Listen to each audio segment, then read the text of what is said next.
Another wave of the Booster Course Pass has released, with 8 more amazing courses to race on. I'm making this video to rank each track individually, while explaining exactly what my thoughts are. Before we get started, let me talk about a surprising announcement that came alongside Wave 4. Birdo's Edition came out of nowhere, and it opened up the possibility of other new characters being added. I was absolutely shocked when she appeared on screen at the Wave 4 reveal trailer. I can't wait to see what other characters get added to the game. But with that being said, let's move on to the tracks featured in Wave 4. The first track we got here is Amsterdam Drift. I remember when this was first added to Mario Kart Tour, and to be honest, it wasn't really anything special to me at first, but of course that was before the other 2 track variants were introduced, neither of which I had played in Tour before, so it was kind of nice seeing what the rest of the track looked like. As far as I know, this is the only city track to have an underwater section, which is pretty cool. I also really love the courses like this where some players in first can potentially meet up with those in the last few positions at some point, which can happen at the start of lap 3 where it shares the same road as what you see on the end of lap 2. Sections like this are really cool in my opinion. Unlike most of the other city tracks in the game so far, this one feels more than just a city course, with one section taking part in the meadows just outside of town, another in the river, and another in a tulip garden. It is definitely a top tier city track in my opinion. Riverside Park is a pretty basic track to choose for the DLC, but of course like the other GBA tracks, a major overhaul has been applied to it, making it feel like a new modern track. Overall, it seems like it's just a generic jungle themed course, but the thing I really find interesting is the new Patuis roaming around the track.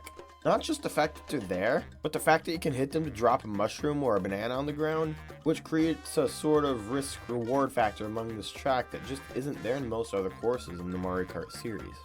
Personally, I don't think I will find myself risking my defense for an extra speed boost that much, but it's nice to have the option to do so.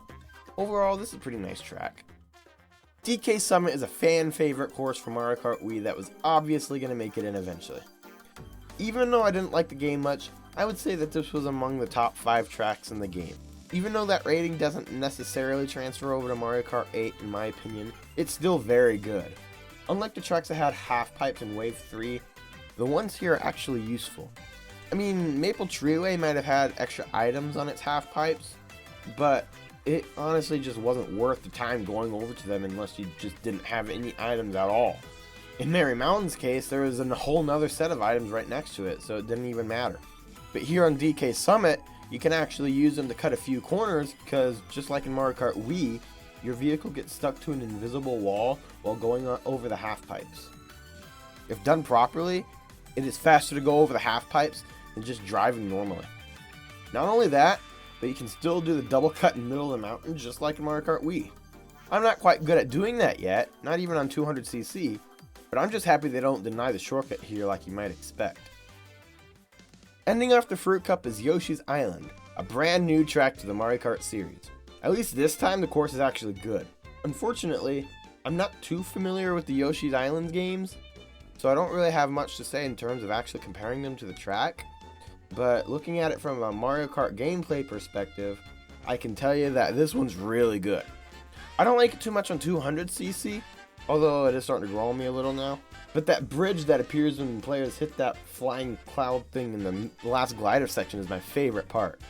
It is really cool to have a part of the track open up by interacting with something that triggers it to do so. I wish more tracks would utilize this sort of thing, where you have to shoot it with a shell or something to open up the path, or simply touch a switch to open up the ramp. I mean, Hyrule Circuit is the only other track that I can think of that has anything like this, but that feature alone shoots this track up to top tier for sure.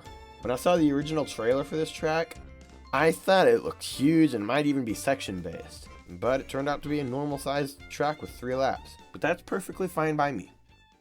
Bangkok Rush was an interesting choice to add to the game. I mean, it was guaranteed to be added eventually, sure, but alongside 2 other city courses in the same wave, I'm not so sure about that to be honest. Nonetheless, it's okay. I'd say this track has a different sort of vibe from the other city tracks, but I guess that could be because I'm not very familiar with Bangkok's geography as much as I am other city tracks in the game. The river section at the start is pretty nice. It's a shame you can't bounce off the top of the canopy boats because you can't jump far enough, even on 200cc. but it's nice nonetheless. I also like the end of the track where you can jump out of the garage onto the bouncy tents. That part's pretty cool. I kind of wish that they would have added the inky piranha things as obstacles in this track like they have in Mario Kart Tour. It's kind of a shame that they didn't add that. That would have been really cool to have in this game. But otherwise, this track's pretty cool. I don't really have much else to say about this, but I do like it. Now personally, I thought DS Mario Circuit was a strange choice to add to the Booster Course Pass because there are a lot of better options to choose from. I would have much preferred Airship Fortress or Delfino Square, and given the fact that, according to data mines, there are no more DS tracks coming to the Booster Course Pass, it is kind of sad to see that neither of these courses have a chance of making it in anymore. But Mario Circuit was a pretty interesting course to add to the DLC. Out of all the Mario circuits in the series, this one has always been my favorite. I love the addition of the forest after the warp pipe and the sleeping wiggler who will roam the forest on the final lap. It was random, but kind of funny. But the music is what really makes this course. It is by far one of my favorite remixes in the entire game. There might be 4 Mario circuits now, but I'm glad this is one of them. Before Wave 4 was fully revealed, I really wanted Wario Coliseum to be added to the game. I feel like they could have done so much with the anti-gravity mechanics on that course, but alas we got Waluigi Stadium instead. I know it's more popular, but I am disappointed that Wario Coliseum is not likely to make it anymore. However, I am amazed by the quality of this version of Waluigi Stadium. It fits right in with the base 48 tracks the most out of all of the DLC so far, which alone makes it a high tier course. Not only that, but they added extra paths above the main dirt road in the second half of the course, and both of them utilize the half pipes to access them. I thought this was incredibly clever. Then there's the music. Oh wow, this remix is honestly so good, I could listen to it all day. It's a bit different from the original version, but it is amazing. It's like they suddenly decided to go all out with this one in every way possible. The music, the atmosphere, the actual course design, everything. If I'm being honest, this is probably the best track in the entire DLC so far. Everything about it is just so incredible. Last but not least, we got Singapore Speedway. Visually, this is probably the best city course yet. Everything is just so bright, and it's a massive improvement over its tour counterpart.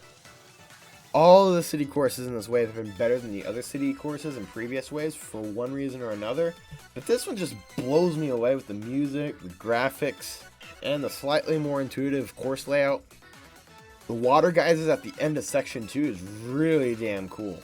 I totally think they could have made the conveyor belts at the start of Section 3 an anti-gravity zone, but other than that, I guess I can't get too nitpicky. I think I've said this about at least one city track from every wave since Wave 2. But I honestly think this might be the best city track in the game this time. I can't even imagine it getting much better than this, not even when Los Angeles and Vancouver get added.